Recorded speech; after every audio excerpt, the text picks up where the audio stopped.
Imagine a seguinte situação. Você descobre que no nosso mundo atual existem seres sobrenaturais. Eles estão entre nós, podem estar aí agora em seu ombro, podem segurar em seu corpo, podem causar influências em sua vida, alterar sua história e até mesmo gerar em si a ruptura de seus ideais. Ou, quem sabe, levar ao fim sua vida. Maldições existem, não só no mundo Jujutsu, mas também no mundo real. Você pode estar agora mesmo amaldiçoado. Cada ser humano tem sua própria batalha. Sempre que nos preparamos para algo grande, devemos ver o mundo como ele é. Talvez cruel? No entanto, talvez exista um tipo de equilíbrio para tudo que existe. Para tudo que gera o mal, há sempre o bem. Para o que gera a dor, há a cura. Para o que gera tristeza, há o que gera alegria. Alguns são mais tristes, outros mais felizes. E nesse momento, você pode estar estranhando esse tipo de vídeo. Afinal, como você chegou aqui? Não é um simples vídeo de Jujutsu Kaisen? E não, esse não é um vídeo simples de Jujutsu Kaisen. Mas você chegou sim ao lugar certo. E seja bem-vindo, porque agora você está em Jujutsu Kaisen, Bondade, Hierarquia, Poder, Confiança e Propósito. Capítulo 1, Bondade. Quando pensamos na palavra bondade, temos que nos afundar em seu significado mais profundo, ou como visualizamos uma pessoa boazinha. Para alguns, a bondade é associada a pessoas de ótimos aspectos benevolentes, alguém benévolo, bom, caridoso, humanitário. Para alguns, o bondoso, de forma religiosa, é aquele que possui o título de santo. Mas sejamos claros, a bondade, apesar de ser uma palavra bem presente no nosso cotidiano, é algo que passou anos e anos sendo debatido por vários filósofos. O que seria o significado real dessa palavra? É uma questão. Afinal, o que de fato é ser bondoso?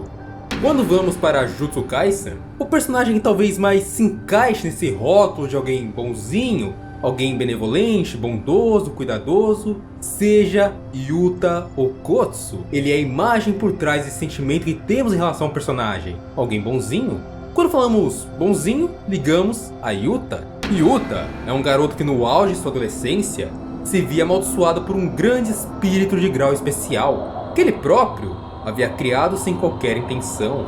O espírito se tratava de uma maldição que ele lançou contra sua falecida melhor amiga, que ele viu sofrendo um acidente fatal bem em sua frente. Jurado em vida em casamento, espírito amaldiçoado de Rikurimoto apenas jurou amaldiçoar Yuta como sua eterna amada, pretendendo passar sua vida inteira ao seu lado, daquele momento do acidente até a morte de Okkotsu. Algo que levou à icônica frase de Gojo sobre o que ele chama de amor. O amor é a maldição mais torcida de todas. Essa frase é falada por Satoru Gojo lá no capítulo 1 e no episódio 1 de Jujutsu Kaisen Zero. Ainda sobre esse piloto de Jujutsu, temos que ficar atentos ao modo como Yuta é apresentado. Um garoto que tenta afastar as pessoas dele por medo de seu espírito causar mal a alguém. Nem mesmo a sua família é poupada desse processo. Com pai, mãe e irmã, Yuta se afastou de todos por medo de Erika machucá-los. Até então, entendemos que se trata de bondade. Afinal, ele não tem controle sobre aquela maldição, e causar um mal a quem está ao seu redor parece uma ideia bem ruim, não é mesmo? Mas vamos fazer um exercício mental, tentar se pôr em uma situação parecida. Você é o pior aluno da escola, entretanto você é alguém extrovertido e não possui qualquer tipo de timidez. Suas notas são horrorosas. E ok, muita gente vai se identificar com isso, com essa descrição e tudo mais. Afinal, ser ruim na escola não é algo assim tão incomum. Ali é um ambiente que não valoriza o individual de cada pessoa, apenas coisas que julgam necessárias para alimentar o que chamamos de sistema. O sistema que eu digo será trabalhado ainda nessa série de vídeos, na parte 2. Por enquanto, vamos focar apenas no ponto inicial, bondade. Você, sendo esse tipo de aluno, você não tem qualquer tipo de medo ou vergonha em levantar sua mão e falar: professor, eu não entendi nada do que o senhor falou.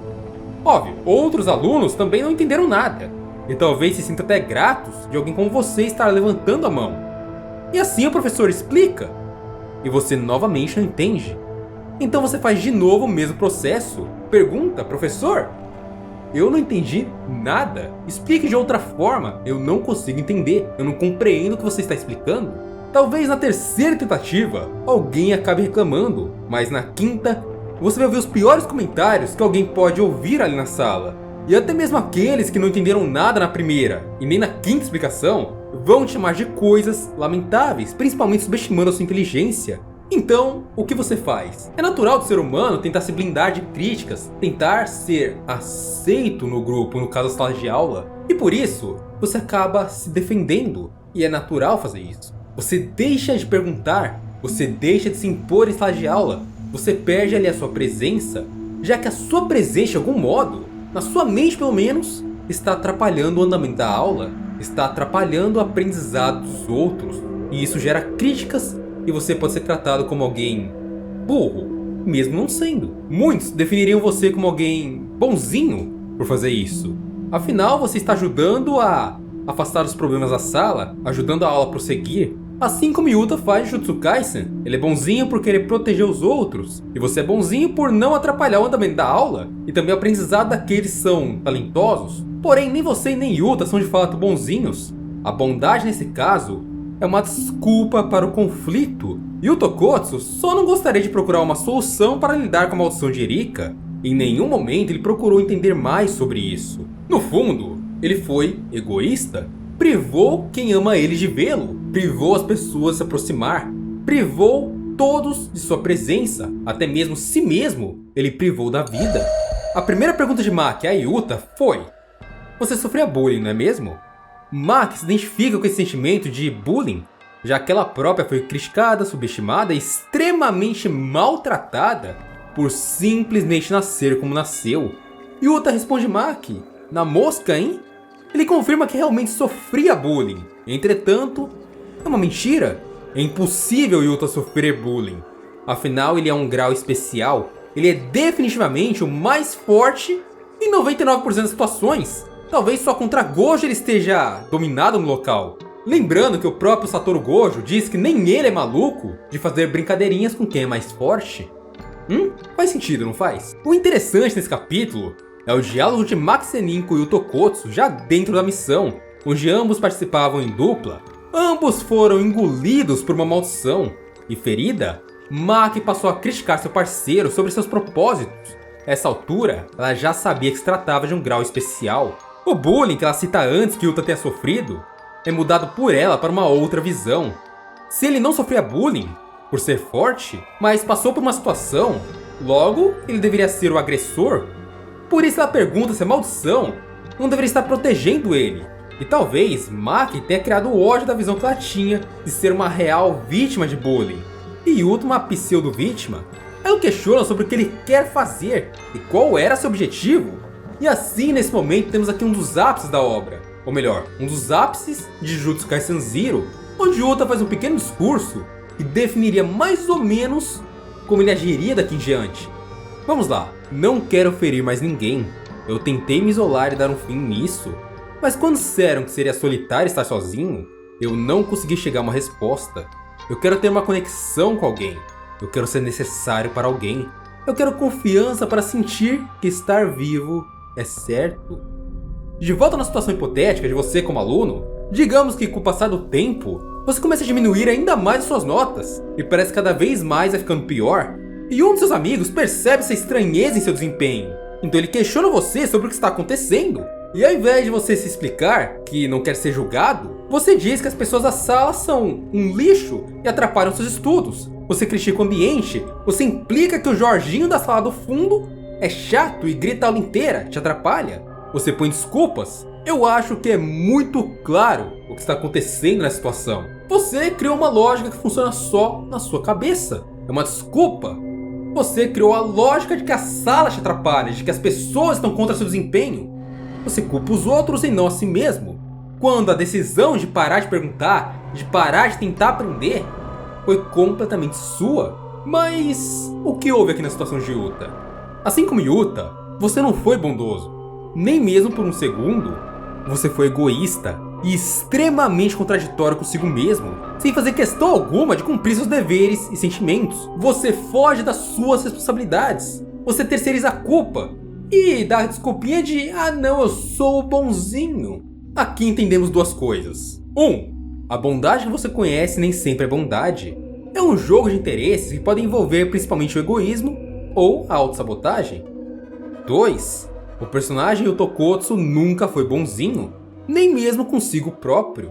Mas é aqui nesse momento que precisamos responder a questão principal desse bloco sobre o Otokotsu, para só assim podermos seguir em frente. Então vamos lá, qual é a pergunta principal? Afinal, o que é a bondade? Começamos pelo dicionário Michaelis. Bondade. 1. Qualidade que tem traços psicológicos e morais que o induzem a praticar o bem, benevolência. 2. Ato que evidencia esses atributos de boa ação. 3. Qualidade ou característica de quem é atencioso, amabilidade e delicadeza. 4. Qualidade do que é bom, adequado ou elaborado. Bem, nenhum desses significados serve realmente para algo. Não é algo aplicável em nossa vida. Então vamos mudar um pouquinho para a visão filosófica. De acordo com Jean-Paul Sartre, sempre que atuamos, estamos agindo de forma legislativa para o resto da humanidade.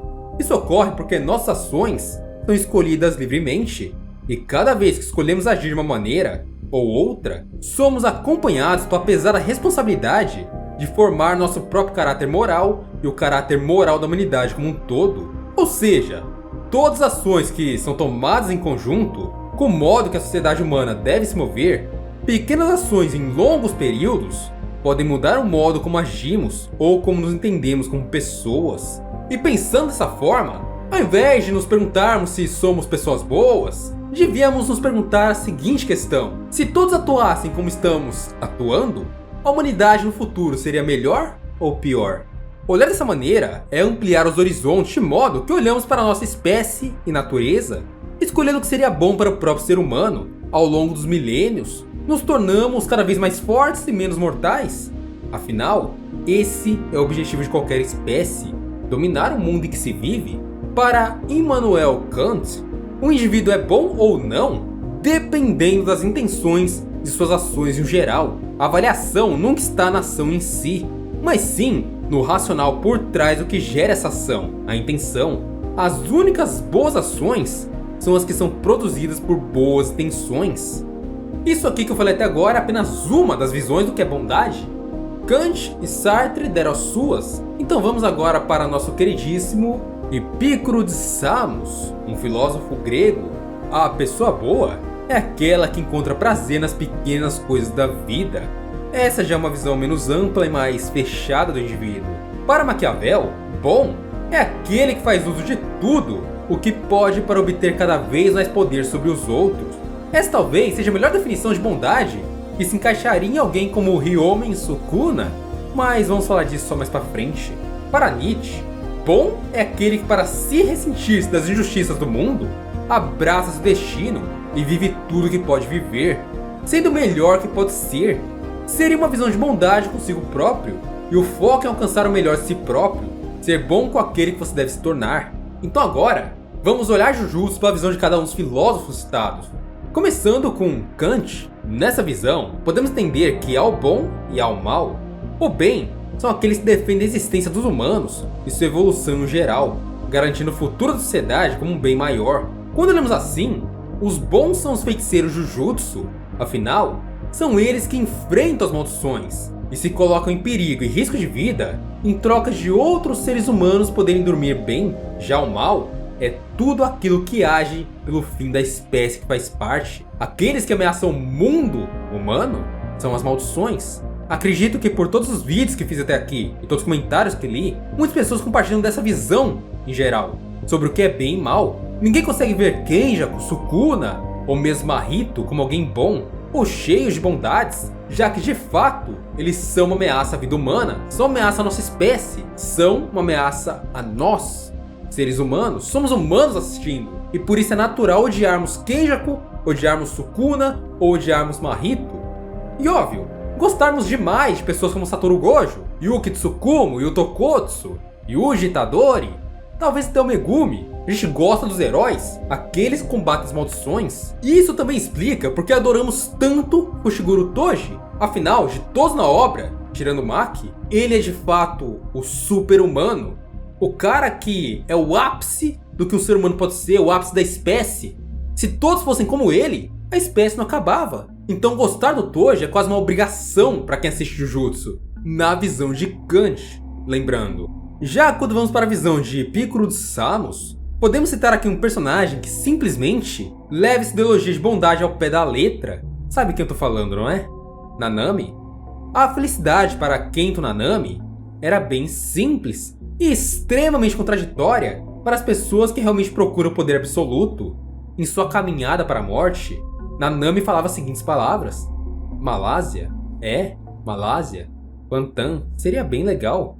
Construir uma casa em uma praia isolada. Finalmente pegar os inúmeros livros que eu comprei, mas nunca li. Passar página por página, como se estivesse retomando o tempo que perdi. Cansado, tão cansado. Eu só estou cansado. Eu já fiz o suficiente, não fiz? Nanami via bondade nas pequenas coisas que aconteciam na vida.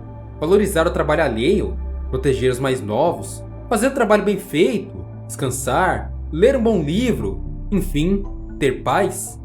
Maquiavel. Essa aqui é a visão mais maquiavélica, como muitos falam. E é a visão que vai puxar muito para alguns vilões, mas também alguns heróis. Eu acho que muitas pessoas, as que almejam o poder, a influência, status, vão gostar dessa visão também. Quando vamos para Maquiavel, temos que voltar a um diálogo interessante no comecinho da obra. Um diálogo entre Satoru Gojo, Ryoma Sukuna e Yuji Tadori. Depois de, entre aspas, humilhar Sukuna em sua primeira aparição, Satoru Gojo, o xamã mais poderoso da Era Moderna, recruta Yuji Tadori para a escola Jujutsu, para que o seu novo aluno possa estudar e dominar aquele que é intitulado como o Rei das Maldições. No caminho para a escola Jujutsu de Tóquio, Gojo explica a Itadori que pode haver uma hierarquia interna na escola que ele deve respeitar, e para continuar vivo, ele deve ser aprovado por essa hierarquia. E caso Yuji falhasse nessa aceitação, ele seria apenas executado.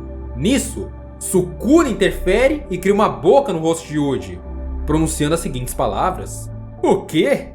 Então você não está no comando? Tirando sua força, você é tão patético. Isso é literalmente como Sukuna vê o mundo. Em sua visão, o egoísmo e o amor a si próprio, indo em busca de um poder absoluto, é o significado de ser benevolente, porém consigo mesmo. Ter poder é o mesmo que ser bondoso, já que em suas mãos está o destino de todos. Só desse poder estar centrado em si e nada ser prejudicado, você por natureza é benevolente, principalmente consigo mesmo. Porém, o mundo Jujutsu em que Gojo está moldado é totalmente diferente do mundo que Sukuna viveu. Na Era Heian, época em que o Rei das Maldições viveu e reinou, ele era absoluto em todos os aspectos, não precisava obedecer a ninguém ou baixar a cabeça. Naquele universo, sua existência era absoluta. Já Satoru Gojo, ele estava sob a tutela da escola Jujutsu.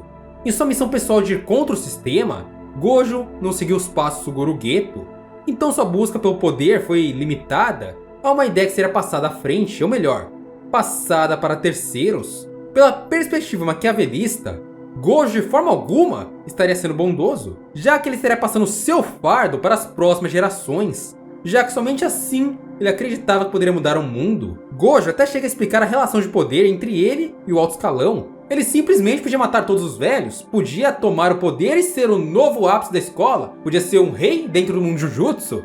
Mas não, ele não queria isso. Ele não queria ser respeitado pelo medo. Ele não queria que as pessoas temessem a sua imagem, ou que apenas obedecessem por medo dele matá-los.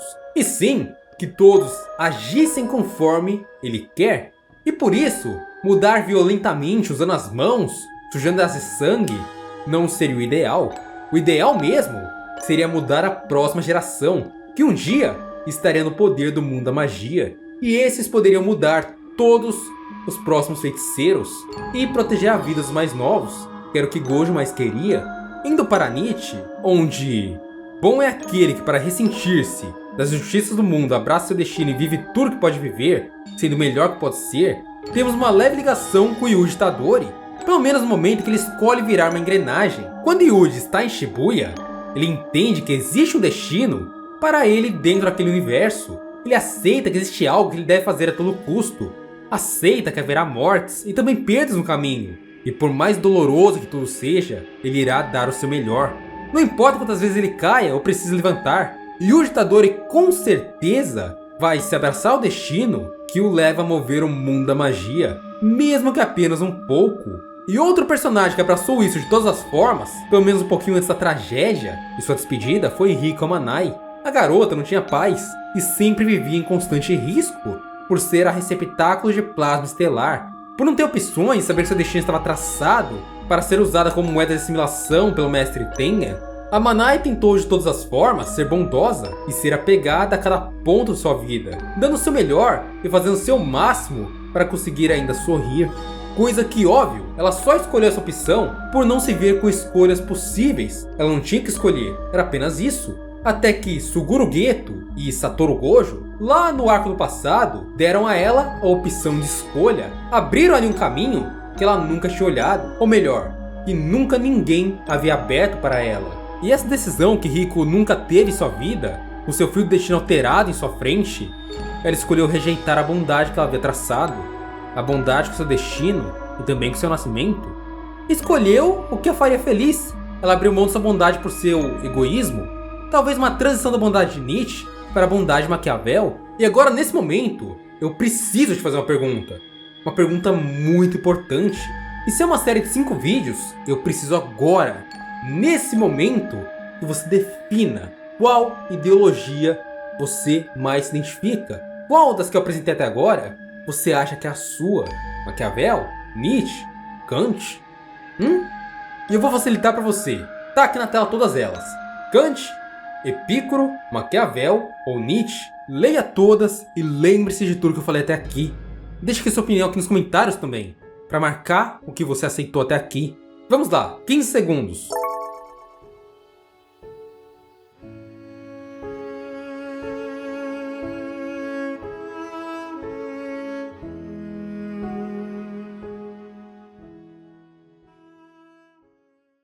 Agora, eu preciso que você guarde essa informação em sua mente. Guarda lá com você. Vai ser muito importante. Com certeza, você vai se conhecer melhor, entender coisas que você não via e vai ver o mundo de outra forma depois dessa série. Então guarda com você a informação. Vamos lá, continuando. Bom, até aqui, entendemos melhor o que é a bondade e você tem a sua consigo próprio. Vamos voltar a Jujutsu Kaisen e ver novamente o Tokotsu. Dessa vez, 1 ano após o incidente com o Suguru Geto, ele mais maduro e mais entendido do mundo da magia com o feiticeiro, Yuta retorna à obra no pós-Shibuya e sua primeira movimentação se trata de uma mentira. Algo que ele e Satoru Gojo arquitetaram pelo bem dos feiticeiros da escola de Tóquio, como Yuji Itadori. Com o selamento de Satoru no reino da prisão, o homem que era o centro daquele universo acabou sumindo de um momento para o outro, causando um verdadeiro colapso na existência da balança de poder. A ideia de matar Itadori por ser o receptáculo de Sukuna foi novamente vinda à tona e aceita pelo alto escalão da escola de magia com seriedade, e o Tokotsu retorna à obra, seguindo a bondade de Immanuel Kant, sendo literalmente um indivíduo mais dotado de boas intenções, e por isso, sua primeira ação seria matar Yuji Itadori e enganar o alto escalão Jujutsu, com essa sendo uma execução bem realizada, sabendo que Yuji voltaria à vida por causa da energia amaldiçoada reversa aplicada por o próprio Yuta contra o corpo de Yuji, que se mantinha vivo por causa de Sukuna. Ele ocultou suas intenções a sangue frio e arriscou tirar a vida de alguém que ele mal conhecia apenas por acreditar que seria o melhor a se fazer para aquela situação. No capítulo 174, quando ele adentra a migração em Shinsan, Okotsu deixa clara a sua intenção em tudo aquilo. Todo mundo ficou exausto depois de Shibuya. Nem o corpo e nem a mente deles conseguem aguentar mais. Sensei, eu não vou deixar o Gojo Sensei matar o melhor amigo 2 vezes. Eu vou matar o Kenjaku sozinho. Vou conseguir esses 400 pontos. Por acreditar que é o certo, Yuta cria 2 bases. 2 coisas que ele vai fazer a todo custo. Primeiro, conseguir 400 pontos para a criação de regras no jogo do abate. E segundo, matar o Kenjaku sem a ajuda de ninguém. Ou melhor, sozinho.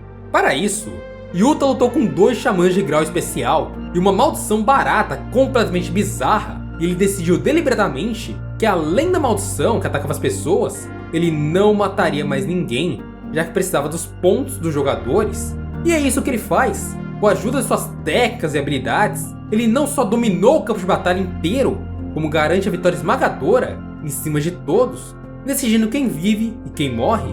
Por Orushi, a maldição é morta em instantes por 2 vezes nas mãos de Yuta. Uro e Ishigori, os dois afirmam as mesmas palavras para Yuta Okkotsu, e isso quando ele os deixa vivo. Abre aspas. Foi você quem chegou ao limite? Eu já vi isso antes. Feiticeiros, maldições, não importa. Os únicos capazes de transcender além, sendo meramente fortes, são aqueles com um senso avassalador de si mesmos, um completo desprezo pelos outros. Desastres naturais? Essa frase é colocada em perspectiva com uma descrição de Ryomi Sukuna e sua maneira ideológica que segue os pensamentos de Maquiavel, onde apenas si próprio importa e o poder deve vir acima de tudo e todos, como vimos antes. De acordo com os dois xamãs, essa é a bondade que rege o mundo do poder da magia, ou melhor, o mundo Jujutsu.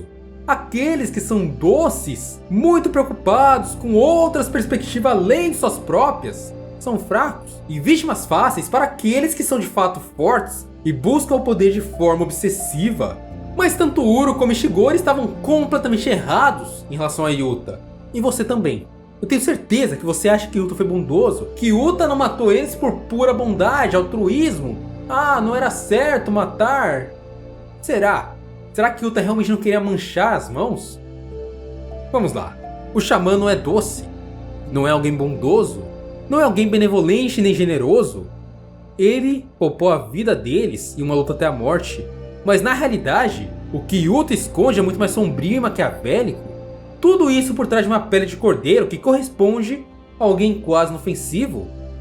Quando ele pede os pontos de Ryu Ishigori, Ryu entende o seu erro e até questiona Yuta se ele o mataria caso não precisasse dos pontos. E óbvio que ele não tem uma resposta direta. Okkotsu aqui usou as leis do poder, número 2, 3, 12 e 21. Leis essas que estão presentes no livro maquiavelista 48 Leis do Poder. Vamos conhecê-las? Lei do Poder número 2. Não confie demais os amigos. Aprenda a usar os inimigos. Cautela com os amigos. Eles o trairão mais rapidamente, pois são com mais facilidade levados à inveja. Eles também se tornam mimados e tirânicos. Mas contrate um ex-inimigo. Ele será mais fiel do que um amigo, porque tem mais a provar. De fato, você tem mais o que temer por parte dos amigos do que dos inimigos. Yuta aplica essa lei ao poupar a vida de Ryu e Uro, tratá-los com respeito e ainda aceitar seus ideais, mesmo que os dois fossem seus inimigos mortais. Ele conquistou a confiança deles, sem nem mesmo precisar rebaixá-los a um nível ainda menor que o seu, sem precisar humilhá-los. Mesmo podendo matá-los a qualquer momento, de algum modo, os dois se tornaram aliados e renderam pontos a Yuta. Eles não precisavam fazer isso. Lei do Poder número 3. Oculte suas intenções. Mantenha as pessoas na dúvida e no escuro. Jamais revele o propósito de seus atos. Não sabendo o que você pretende, não podem preparar uma defesa. Leve-as pelo caminho errado até bem longe. Envolva-as em bastante fumaça. E quando elas perceberem suas intenções, será tarde demais. Okkotsu aplicou tão bem essa ideia que Uro e Ishigori não sentiam que ambos corriam real perigo de morte. Não ao final da batalha. Subestimaram Yuta e o colocaram em um patamar de alguém muito doce, quando na verdade eles poderiam ser mortos a qualquer momento, onde só estavam falando ainda pelo simples motivo de serem úteis para Okkotsu e também para seus interesses. Ambos perceberam a intenção real de Yuta quando ele parou e os pediu os pontos. Lei do Poder número 12. Use a honestidade e a generosidade seletivas para desarmar a sua vítima. Um gesto sincero e honesto encobrirá dezenas de outros desonestos. Até as pessoas mais confiadas abaixam a guarda diante de atitudes francas e generosas. Uma vez que a sua honestidade seletiva as desarme, você pode enganá-las e manipulá-las à vontade. Um presente oportuno, um cavalo de Troia, seria igualmente útil. A melhor maneira de conseguir isso é aparentemente com sinceridade e honestidade. Quem vai desconfiar de uma pessoa literalmente apoiada em um ato honesto? Literalmente voltando ao modo como Yuta pede os pontos de forma honesta e sincera, ele domina a mente dos dois xamãs, deixando eles rendidos às suas vontades, até mesmo fazendo eles ter uma certa percepção errada de sua generosidade. Lei do Poder 21. Faça-se de otário para pegar os otários. Pareça mais bobo do que o normal. Nessa, o Yuta de fato é mestre. Vamos ser sinceros, ninguém gosta de se sentir mais idiota que o outro. O truque, portanto, é fazer com que suas vítimas se sintam espertas e mais espertas que você. Uma vez convencidas disso, elas jamais confiarão que você possa ter segundas intenções. E essa talvez seja uma característica inata de Yuta. Todos que ele confronta realmente o tratam como um bobo, ou incapaz de fazer algo desumano ou antiético por seus objetivos. Tanto Sukuna como Keija, como diversos feiticeiros, acabaram vendo dessa forma, até mesmo Suguru Geto. E agora, nesse momento, vamos olhar para Yuta de outra perspectiva, analisando tudo que eu falei até aqui. Vamos conhecer o seu lado não tão bonzinho, e muito menos bobão, onde, por trás de toda a fachada, ele é talvez o homem mais próximo de Ryomen Sukuna. Quando pensamos na filosofia de Immanuel Kant, que sempre vemos em Okotsu, alguém dotado de boas intenções, percebemos que o modo que Yuta adota para alcançar seus objetivos traçados é a forma mais maquiavélica possível. O que significa que para Okotsu, não importa o que ele faça, contanto que seja para o bem comum. Ele não é exatamente egoísta como Maquiavel prega que um homem seja, alguém que só pensa em si e age de forma bondosa consigo próprio apenas, como Ryomen Sukuna. Okotsu desenvolveu uma certa média entre agir com boas intenções e fazer tudo que esteja em seu alcance para cumprir essas palavras. Hakari, durante a luta com Uraomi, fala sobre essa humanidade, ou que divide um humano de um monstro. E nessa conversa ele lembra sobre Yuta Okotsu, alguém que ele descreve como alguém bem melancólico, porém um cara que sempre cumpre com sua palavra, alguém impressionante. Esse traço de Yuta, como vimos aqui, não é algo imperceptível. Não é como se os outros xamãs não percebessem que ele não é um cara inocentão, um cara bobão. Na verdade é bem claro que ele não é nada disso, que ele é um cara extremamente eficiente em tudo que faz, e se ele diz que faz algo, ele vai fazer independente de qualquer coisa. Se for necessário pegar o corpo de alguém e usá-lo como arma, ele vai fazer. Como vimos ele fazendo com o próprio Satoru Gojo, alguém que ele ama. Se ele é capaz de fazer isso com quem ele ama, imagina com quem ele não ama. Essa é uma ideologia criada por Okotsu, alguém de fato impressionante. Concordemos com Hakari, por seus objetivos, Yuta esteve disposto a pegar surpresa um dos xamãs mais fortes da obra, usar uma habilidade improvisada e impressionar o oponente de forma nem um pouco honrosa, algo que ninguém esperaria dele, apenas para acabar o mais rápido que o possível alvo. Honra ou qualquer coisa que for, não existe entre Yuta e a vitória. Se for preciso ele fazer uma atrocidade para vencer, ele vai. E a situação que eu falo é a morte de Kenjaku. Para quem não se lembra, Yuta apareceu em suas costas após o confronto com Takaba, interceptou Kenjaku, desviou da gravidade da mãe do Yuji e arrancou sua cabeça. Mas o que muitos não se atentam é que aparentemente aquilo ali de primeira parecia a velocidade do Okotsu, mas não era. Simplesmente ele tomou um crédito. Quem fez toda a movimentação foi a Oi Todo com o seu brinquedinho novo, movendo Yuta na hora para as costas do Kenjaku, onde já aparece em posição de combate, desviando ele do ataque do Kenjaku para Yuta apenas mexer seus braços e vencer o conflito o mais rápido possível. Okotsu também foi bem incisivo ao decidir no momento a estratégia de tomar o corpo de Gojo e usar o mais forte como uma arma para o confronto com o feiticeiro mais forte da história. Ele entende que a sua atividade, ser feiticeiro Jujutsu, é individual, e o mundo Jujutsu é cruel. Então se for para alguém chorar, que chore os aliados do seu oponente. E essa é a mentalidade bondosa e extremamente maquiavélica por trás de Yuta Okotsu.